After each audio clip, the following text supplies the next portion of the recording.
आम आदमी पार्टी के संस्थापक अरविंद केजरीवाल अपनी सीट यानी कि नई दिल्ली की सीट 4089 वोटों से हार गए।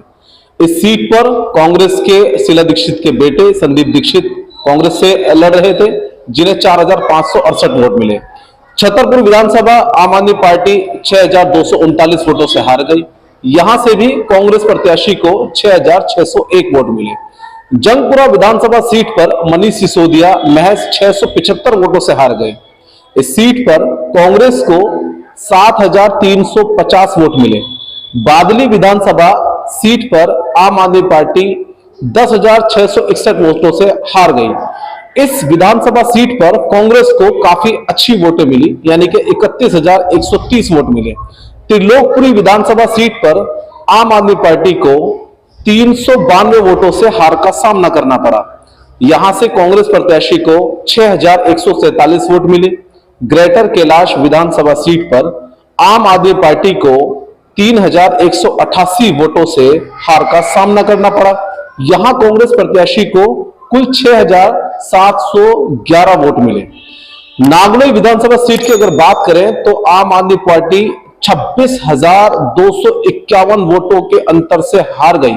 यहां काफी बड़ा मार्जिनल हार हुई है इस विधानसभा सीट पर। यहां कांग्रेस प्रत्याशी को 32,028 वोट मिले।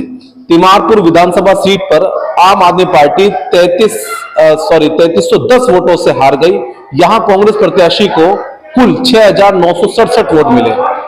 मालवीय नगर विधानसभा सीट आम आदमी पार्टी 2131 वोटों से हार गई। कांग्रेस प्रत्याशी को यहां कुल 6770 वोट मिले। राजेंद्र नगर से आम आदमी पार्टी 1231 वोटों से हार गई। यहां से कांग्रेस को कुल 4015 वोट मिले। संगम विहार सीट से आम आदमी पार्टी महज 344 वोटों से हार गई। यहां कांग्रेस प्रत्याशी को 15,867 वोट मिले। दिल्ली कैंट विधानसभा सीट पर आम आदमी पार्टी को 2029 वोटों से हार का सामना करना पड़ा।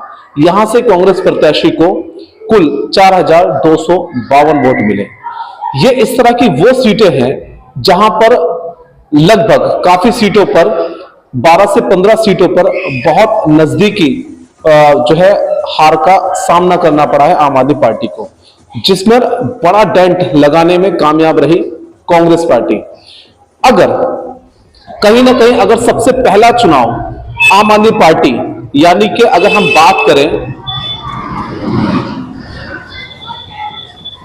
हम बात करें कि जब सत्ता में या आम आदमी पार्टी आई थी, आंदोलन से निकलकर पार्टी बनाई, पार्टी बनाने के बाद इलेक्शन लड़ा और इलेक्शन लड़ने के बाद 7 सीटों के सपोर्ट से कांग्रेस की आम आदमी पार्टी ने सबसे पहले दिल्ली के अंदर अपनी सरकार बनाई। ये वही कांग्रेस है जो 15 साल दिल्ली में राज करने के बाद आम आदमी पार्टी के इलेक्शन की वजह से, जिसका लगभग सुपड़ा साफ हो चुका था, महज 7 सीटें आई थी, लेकिन अपना विरोध झेलने के बावजूद भी उन्होंने आम आदमी पार्टी को सपोर्ट किया था और पहली बार सरकार बनाने में समर्थन दिया था।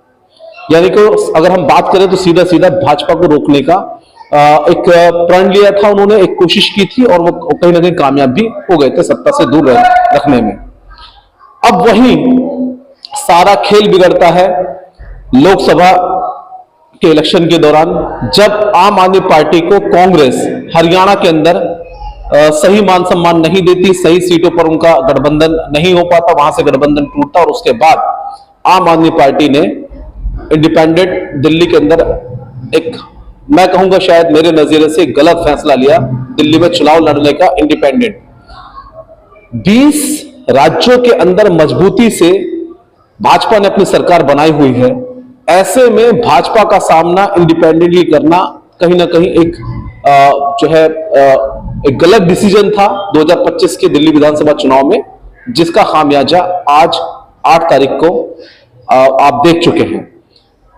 भाजपा पूर्ण बहुमत से सरकार बना रही है और सबसे बड़ा मार्जिन कहीं ना कहीं मोहन बिष्ट करावल मुस्तफाबाद की सीट से मोहन बिष्ट को मिला है, जिसकी एक बड़ी वजह यह भी बताई जा रही है कि यहां पर जो है मुस्लिम बाहुल्य क्षेत्र जो है 3 जगह बट गया था।